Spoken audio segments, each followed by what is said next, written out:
The rain pounded relentlessly on the windows, and the wind howled like a mournful spirit outside. We were exhausted, soaked to the bone, and there was nowhere else to go. The remote hotel, standing alone on the outskirts of town, beckoned us like a sinister oasis in a storm. Our band, from members strong Alex, Sarah, Mike, and Lisa, had faced plenty of trials on the road, but this place felt different. The lobby was dimly lit, and the old innkeeper gave us a weary look as he handed over a single rusty key. "There's only one room left," he mumbled, his voice quivering. We took the key, our reluctance apparent, but we had no choice. As we climbed the creaky staircase to our floor, the weight of unease bore down on us. The air in the hallway felt thick, and the flickering lights cast eerie shadows on the peeling wallpaper. Our footsteps echoed ominously. When we finally reached our room, it was as if we'd stepped into a nightmare. The atmosphere was heavy and oppressive, and an unsettling chill hung in the air. We hesitated, but the storm outside left us no alternative. Alex, always the inquisitive one, noticed something amiss about the air vent in the corner.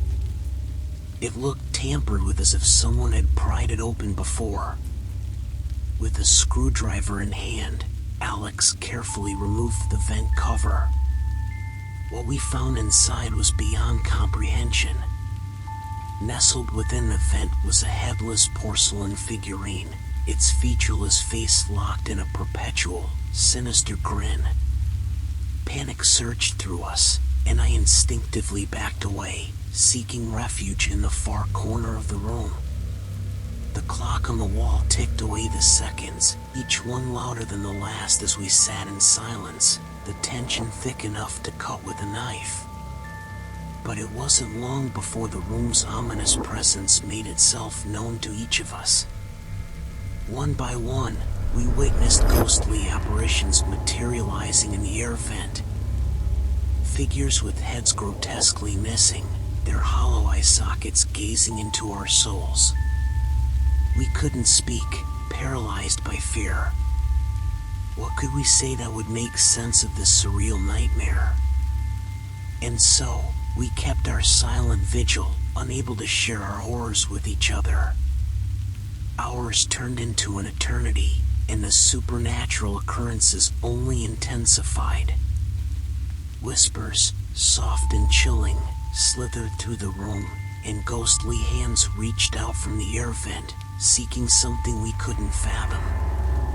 The nightmarish events continued unabated, our fear growing with each passing moment. The darkness seemed to seep into our very souls as we sat there in that haunted room, haunted by the knowledge that we were not alone. Something malevolent lurked in that vent, something that defied all reason. We couldn't endure it any longer. It was time to break the silence and share our terrifying experiences, to confront the unknown together. We needed to uncover the truth behind this relentless haunting, to understand why this room had become a prison for lost souls. As we huddled together, trembling and anxious, we began to piece together the horrifying puzzle that was the remote hotel's dark history, and the tale of the headless ghost that sought vengeance from beyond the grave. In our quest to uncover the truth behind the malevolent haunting, we decided to try something unconventional but potentially revealing. We obtained an old Ouija board, believing it might help us communicate with the restless spirit and unravel the mystery. As night fell and the room's atmosphere grew heavier, we gathered around the table with the Ouija board. Placing our trembling hands on the planchette, we hesitated for a moment, unsure of what we might encounter. "Is there anyone here?" Sarah asked tentatively, her voice quivering. Almost instantly, the planchette began to move, gliding across the board, spelling out words. It was as though an unseen force guided our hands, and we watched in astonishment as the message formed. Lily, it spelled out. HELPME. A chill ran down our spines as we realized we were in contact with Lily, the headless ghost herself. Gathering our courage, we began asking questions, seeking to understand the horrors that had trapped her spirit within these walls. Through the Ouija board, Lily recounted her tragic tale. She had been a woman of the night, ensnared in a life of despair and violence. The night of her murder had been a nightmare, one she could never forget. The details of her gruesome demise emerged, revealing the depths of human cruelty.